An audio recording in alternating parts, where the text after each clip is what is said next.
Hi everyone, this is Robert. Welcome to The Well-Told Tale. Every week we bring you the finest science fiction and fantasy stories ever written. Today we return to Part 5 of The War of the Worlds by H.G. Wells. The local area around where the Martians landed has been destroyed. The mighty British military have seemingly destroyed one of the tripods, but are hopelessly outmatched. Where will the Martians turn their attention now, and what will our hero do?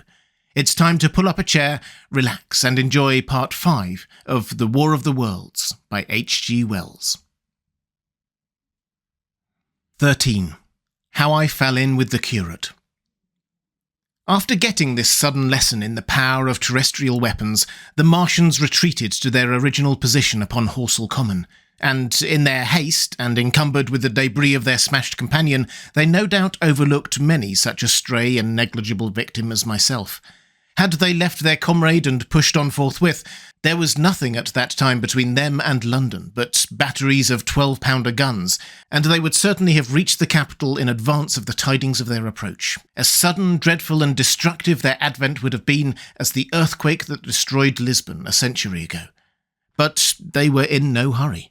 Cylinder followed cylinder on its interplanetary flight. Every 24 hours brought them reinforcement, and meanwhile the military and naval authorities, now fully alive to the tremendous power of their antagonists, worked with furious energy. Every minute a fresh gun came into position until, before twilight, every copse, every row of suburban villas on the hilly slopes about Kingston and Richmond masked an expectant black muzzle. And through the charred and desolated area, perhaps 20 square miles altogether, that encircled the Martian encampment on Horsell Common, through charred and ruined villages among the green trees, through the blackened and smoking arcades that had been but a day ago pine spinneys, crawled the devoted scouts with the heliographs that were presently to warn the gunners of the Martian approach. But the Martians now understood our command of artillery and the danger of human proximity, and not a man ventured within a mile of either cylinder, save at the price of his life. It would seem that these giants spent the earlier part of the afternoon in going to and fro, transferring everything from the second and third cylinders, the second in Addlestone Golf Links and the third at Purford, to their original pit on Horsell Common. Over that, above the blackened heather and ruined buildings that stretched far and wide, stood one as sentinel, while the rest abandoned their vast fighting machines and descended into the pit. They were hard at work there far into the night, and the towering pillar of dense green smoke that rose therefrom could be seen from the hills about Merrow, and even, it is said, from Banstead and Epsom Downs. And while the Martians behind me were thus preparing for their next sally, and in front of me humanity gathered for the battle, I made my way with infinite pains and labour from the fire and smoke of burning Weybridge towards London. I saw an abandoned boat, very small and remote, drifting downstream, and throwing off most of my sodden clothes, I went after it, gained it, and so escaped out of that destruction. There were no oars on the boat, but I contrived to paddle, as well as my parboiled hands would allow, down the river towards Halliford and Walton, going very tediously and continually looking behind me, as you may well understand. I followed the river because I considered that the water gave me my best chance of escape should these giants return. The hot water from the Martians' overthrow drifted downstream with me, so that for the best part of a mile I could see little of either bank. Once, however, I made out a string of black figures hurrying across the meadows from the direction of Weybridge. Halliford, it seemed, was deserted, and several of the houses facing the river were on fire. It was strange to see the place quite tranquil, quite desolate under the hot blue sky, with the smoke and little threads of flame going straight up into the heat of the afternoon. Never before had I seen houses burning without the accompaniment of an obstructive crowd.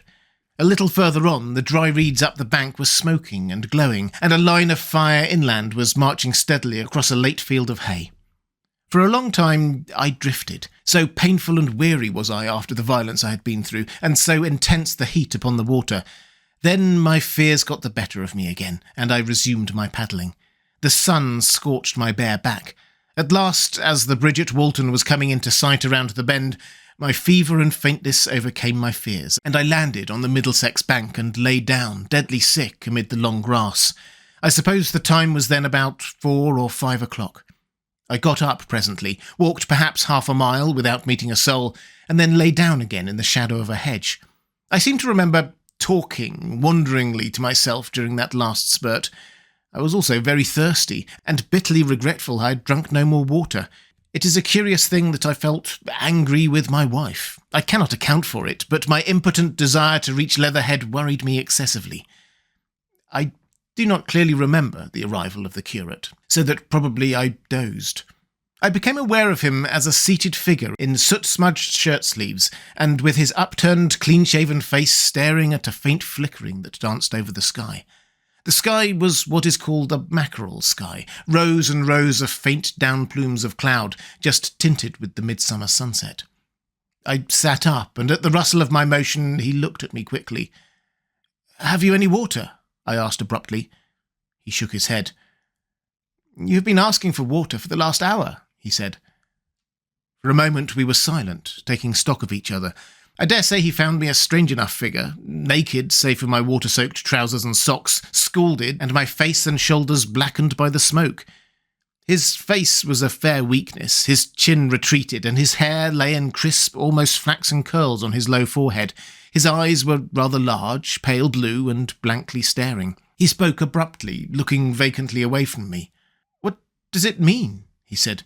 "What do these things mean?" I stared at him and made no answer. He extended a thin white hand and spoke in an almost complaining tone. "Why are these things permitted? What sins have we done? The morning service was over. I was walking through the roads to clear my brain for the afternoon, and then fire, earthquake, death. As if it were Sodom and Gomorrah. All our work undone. All the work. What are these Martians?"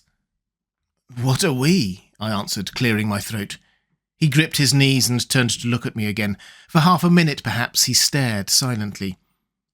"I was walking through the roads to clear my brain," he said, "and suddenly fire, earthquake, death." He relapsed into silence, with his chin now sunken almost to his knees. Presently he began waving his hand. "All the work, all the Sunday schools, what have we done? What has Weybridge done? Everything gone, everything destroyed. The church, we rebuilt it only 3 years ago, gone, swept out of existence. Why?" Another pause, and he broke out again like one demented. "The smoke of her burning goeth up for ever and ever," he shouted. His eyes flamed, and he pointed a lean finger in the direction of Weybridge. By this time I was beginning to take his measure. The tremendous tragedy in which he had been involved, it was evident he was a fugitive from Weybridge, had driven him to the very verge of his reason. "Are we far from Sunbury?" I said, in a matter-of-fact tone. "What are we to do?" he asked. "Are these creatures everywhere? Has the earth been given over to them? Are we far from Sunbury?" "Only this morning I officiated at early celebration. Things have changed," I said quietly. "You must keep your head. There is still hope." "Hope?" "Yes, plentiful hope for all this destruction." I began to explain my view of our position. He listened at first, but as I went on, the interest dawning in his eyes gave place to their former stare, and his regard wandered from me. "This must be the beginning of the end," he said, interrupting me. "The end, the great and terrible day of the Lord, when men shall call upon the mountains and the rocks to fall upon them and hide them from the face of him that sitteth upon the throne." I began to understand the position. I ceased my laboured reasoning, struggled to my feet, and standing over him laid my hand on his shoulder. "Be a man," I said. "You are scared out of your wits. What good is religion if it collapses under calamity? Think of what earthquakes and floods, wars and volcanoes have done before to men. Did you think God had exempted Weybridge? He is not an insurance agent." For a time he sat in blank silence. "But how can we escape?" he asked suddenly. "They are invulnerable. They are pitiless." "Neither the one nor perhaps the other," I answered. "And the mightier they are, the more sane and wary we should be. One of them was killed yonder, not 3 hours ago." "Killed?" he said, staring about him. "How can God's ministers be killed?" "I saw it happen," I proceeded to tell him. "We have chanced to come in for the thick of it," said I, "and that is all." "What is that flicker in the sky?" he asked abruptly. I told him it was the heliograph signalling, that it was the sign of human help and effort in the sky.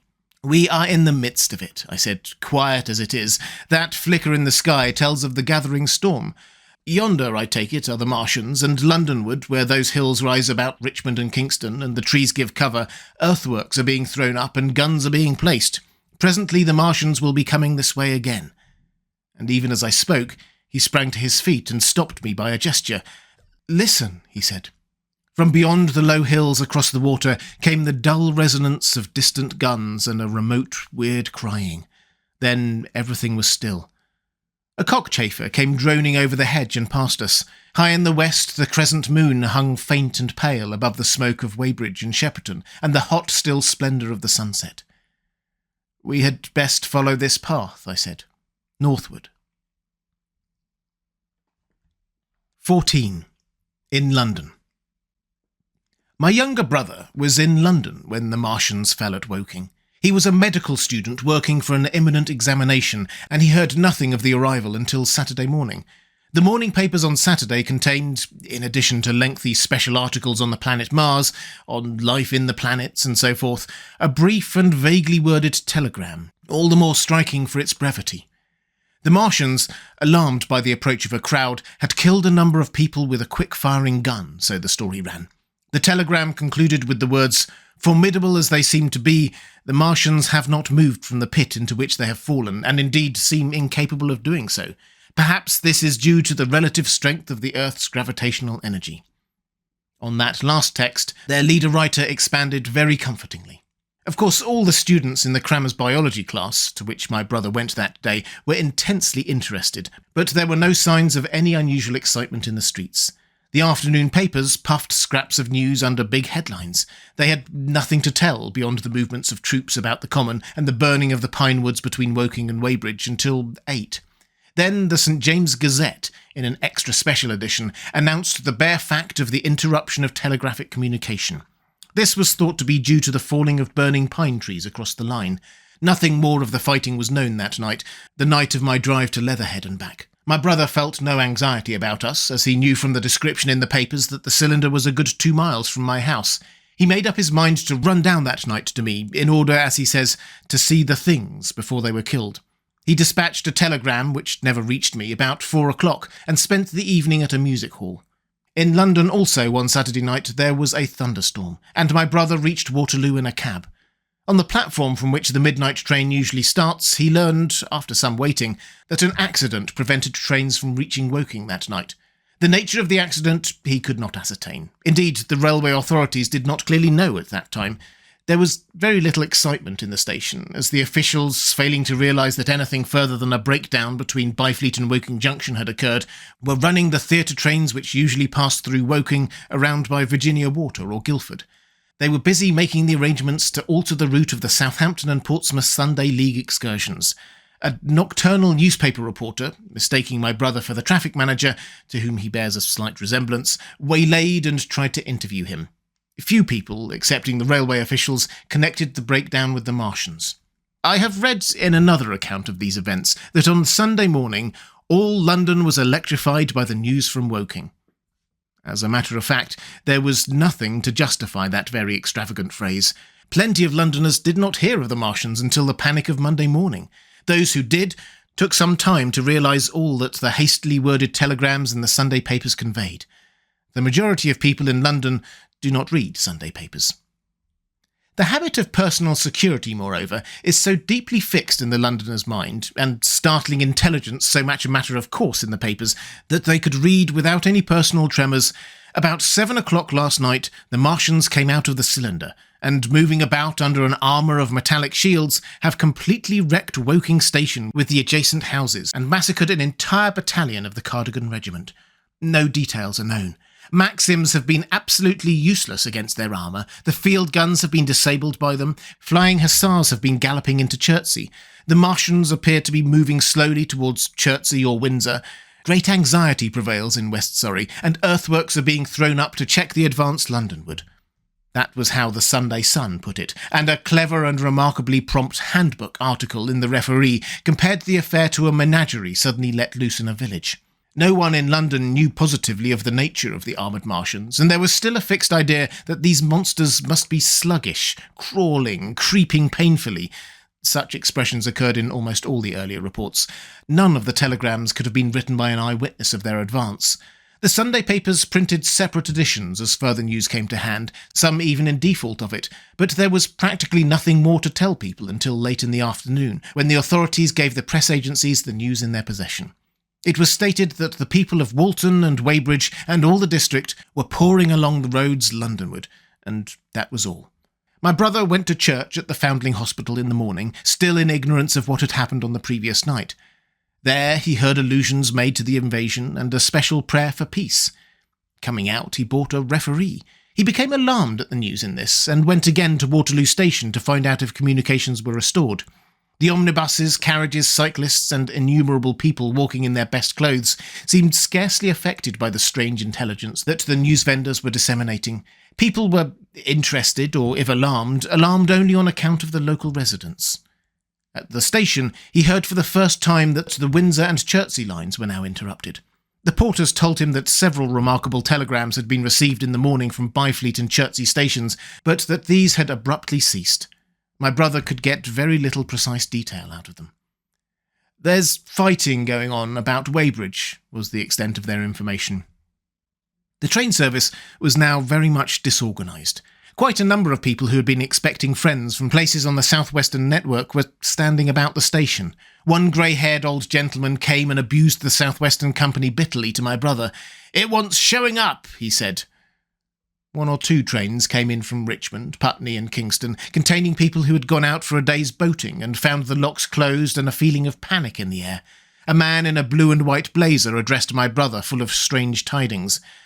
"There's hosts of people driving into Kingston in traps and carts and things, with boxes of valuables and all that," he said.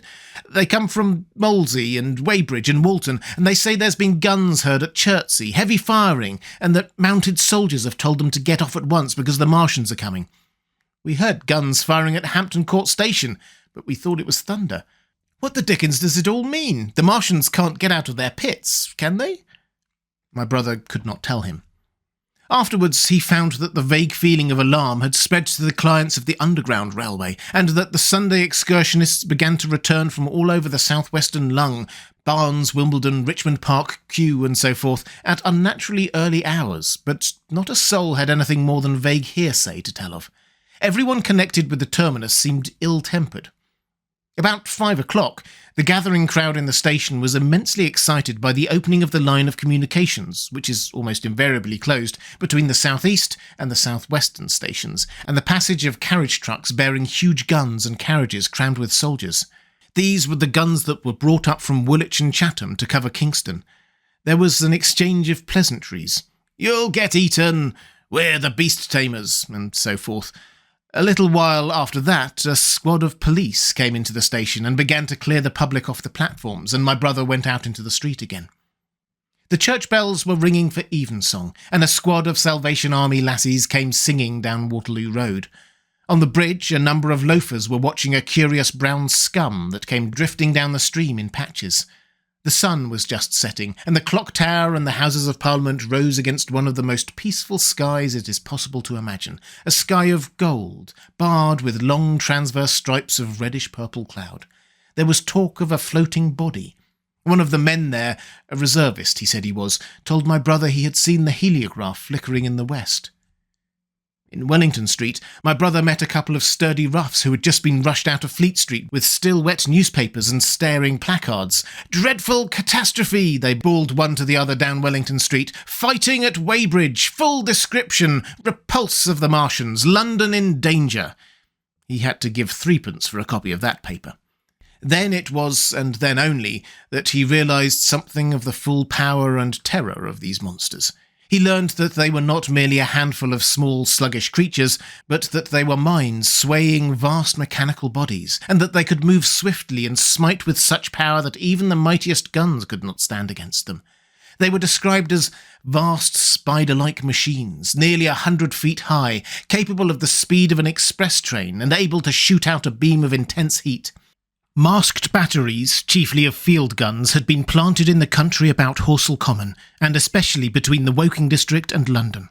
5 of the machines had been seen moving towards the Thames, and one, by a happy chance, had been destroyed. In other cases, the shells had missed, and the batteries had been at once annihilated by the heat rays.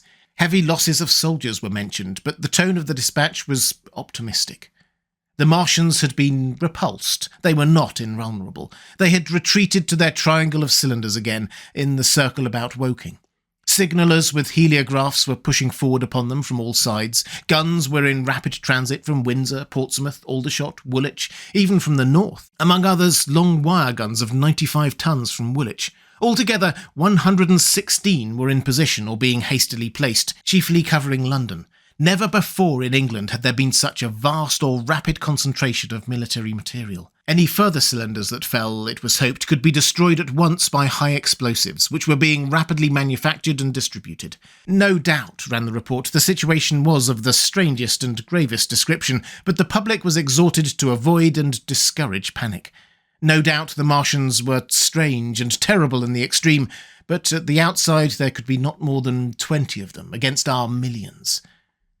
The authorities had reason to suppose, from the size of the cylinders, that at the outside there could not be more than 5 in each cylinder, 15 altogether, and at least one was disposed of, perhaps more. The public would be fairly warned of the approach of danger, and elaborate measures were being taken for the protection of the people in the threatened southwestern suburbs. And so, with reiterated assurances of the safety of London and the ability of the authorities to cope with the difficulty, this quasi-proclamation closed. This was printed in enormous type, on paper so fresh it was still wet, and there had been no time to add a word of comment. It was curious, my brother said, to see how ruthlessly the usual contents of the paper had been hacked and taken out to give this place. All down Wellington Street, people could be seen fluttering out the pink sheets and reading, and the Strand was suddenly noisy with the voices of an army of hawkers following these pioneers. Men came scrambling off buses to secure copies. Certainly, this news excited people intensely, whatever their previous apathy. The shutters of a map shop in the Strand were being taken down, my brother said, and a man in his Sunday raiment, lemon-yellow gloves even, was visible inside the window, hastily fastening maps of Surrey to the glass. Going on along the Strand to Trafalgar Square, the paper in his hand, my brother saw some of the fugitives from West Surrey. There was a man with his wife and 2 boys, and some articles of furniture in a cart such as greengrocers use. He was driving from the direction of Westminster Bridge, and close behind him came a hay wagon with 5 or 6 respectable-looking people in it, and some boxes and bundles. The faces of these people were haggard, and their entire appearance contrasted conspicuously with the Sabbath-best appearance of the people on the omnibuses. People in fashionable clothing peeped at them out of cabs. They stopped at the square as if undecided which way to take, and finally turned eastwards along the Strand. Some way behind them came a man in workday clothes, riding one of those old-fashioned tricycles with a small front wheel. He was dirty and white in the face. My brother turned down towards Victoria and met a number of such people. He had a vague idea that he might see something of me. He noticed an unusual number of police regulating the traffic. Some of the refugees were exchanging news with the people on the omnibuses. One was professing to have seen the Martians. "Boilers on stilts, I tell you, striding along like men." Most of them were excited and animated by their strange experience. Beyond Victoria, the public houses were doing a lively trade with these arrivals. At all the street corners, groups of people were reading papers, talking excitedly or staring at these unusual Sunday visitors. They seemed to increase as night drew on, until at last the roads, my brother said, were like Epsom High Street on a Derby day. My brother addressed several of these fugitives and got unsatisfactory answers from most. None of them could tell him any news of Woking, except one man, who assured him that Woking had been entirely destroyed on the previous night. "I come from Byfleet," he said. "A man on a bicycle came through the place in the early morning and ran from door to door warning us to come away. Then came soldiers. We went out to look, and there were clouds of smoke to the south. Nothing but smoke, and not a soul coming that way. Then we heard the guns at Chertsey and folks coming from Weybridge, so I've locked up my house and come on." At that time, there was a strong feeling in the streets that the authorities were to blame for their incapacity to dispose of these invaders without all this inconvenience. About 8 o'clock, a noise of heavy firing was distinctly audible all over the south of London. My brother could not hear it for the traffic in the main thoroughfares, but by striking through the quiet back streets to the river, he was able to distinguish it quite plainly. He walked from Westminster to his apartments near Regent's Park about 2. He was now very anxious on my account, and disturbed at the evident magnitude of the trouble.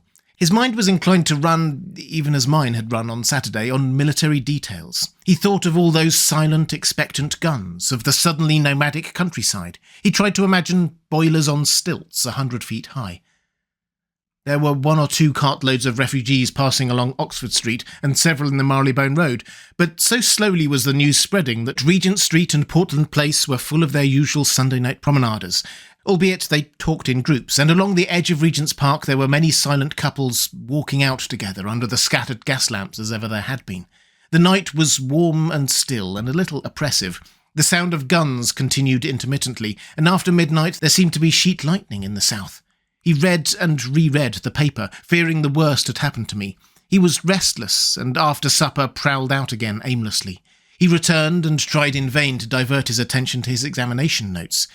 He went to bed a little after midnight, and was awakened from lurid dreams in the small hours of Monday by the sound of door knockers, feet running in the street, distant drumming, and a clamour of bells. Red reflections danced on the ceiling. For a moment he lay astonished, wondering whether day had come or the world had gone mad. Then he jumped out of bed and ran to the window. His room was an attic, and as he thrust his head out, up and down the street, there were a dozen echoes to the noise of his window sash, and heads in every kind of night disarray appeared. Inquiries were being shouted. "They are coming!" bawled a policeman, hammering at the door. "The Martians are coming!" and hurried to the next door. The sound of drumming and trumpeting came from the Albany Street barracks, and every church within earshot was hard at work killing sleep with a vehement, disorderly tocsin. There was a noise of doors opening, and window after window in the houses opposite flashed from darkness into yellow illumination. Up the street came galloping a closed carriage, bursting abruptly into noise at the corner, rising to a clattering climax under the window, and dying away slowly in the distance. Close on the rear of this came a couple of cabs, the forerunners of a long procession of flying vehicles, going for the most part to Chalk Farm Station, where the North Western special trains were loading up, instead of coming down the gradient into Euston. For a long time, my brother stared out of the window in blank astonishment, watching the policemen hammering at door after door and delivering their incomprehensible message. Then the door behind him opened, and the man who lodged across the landing came in, dressed only in shirt, trousers and slippers, his braces loose about his waist, his hair disordered from the pillow. "What the devil is it?" he asked. "A fire? What a devil of a row!" They both craned their heads out of the window, straining to hear what the policemen were shouting. People were coming out of the side streets and standing in groups at the corners talking. "What the devil is it all about?" said my brother's fellow lodger.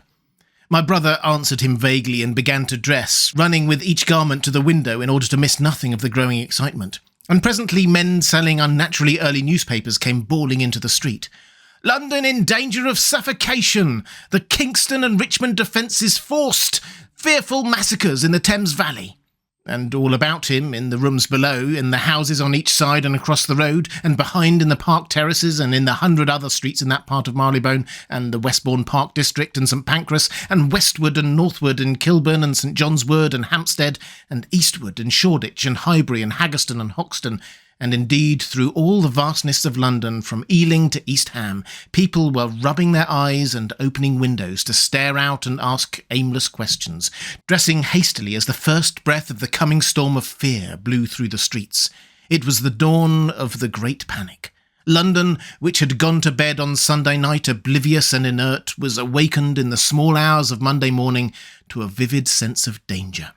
Unable from his window to learn what was happening, my brother went down and into the street, just as the sky between the parapets of the houses grew pink with the early dawn. The flying people on foot and in vehicles grew more numerous every moment. "Black smoke!" he heard people crying, and again, "Black smoke!" The contagion of such a unanimous fear was inevitable. As my brother hesitated on the doorstep, he saw another newsvendor approaching, and got a paper forthwith. The man was running away with the rest, and selling his papers for a shilling each as he ran, a grotesque mingling of profit and panic. And from this paper, my brother read that catastrophic dispatch of the Commander-in-Chief.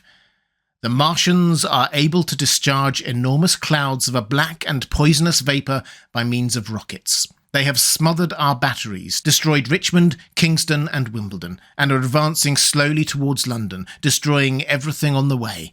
It is impossible to stop them. There is no safety from the black smoke, but in instant flight. That was all, but it was enough. The whole population of the great 6 million city was stirring, slipping, running. Presently it would be pouring en masse northward. "Black smoke!" the voices cried. "Fire!" The bells of the neighbouring church made a jangling tumult. A cart, carelessly driven, smashed amid shrieks and curses against the water trough up the street. Sickly yellow lights went to and fro in the houses, and some of the passing cabs flaunted unextinguished lamps, and overhead the dawn was growing brighter, clear and steady and calm. He heard footsteps running to and fro in the rooms and up and down the stairs behind him. His landlady came to the door, loosely wrapped in a dressing gown and shawl. As my brother began to realise the import of all these things, he turned hastily to his own room, put all his available money, some £10 altogether, into his pockets, and went out again into the streets.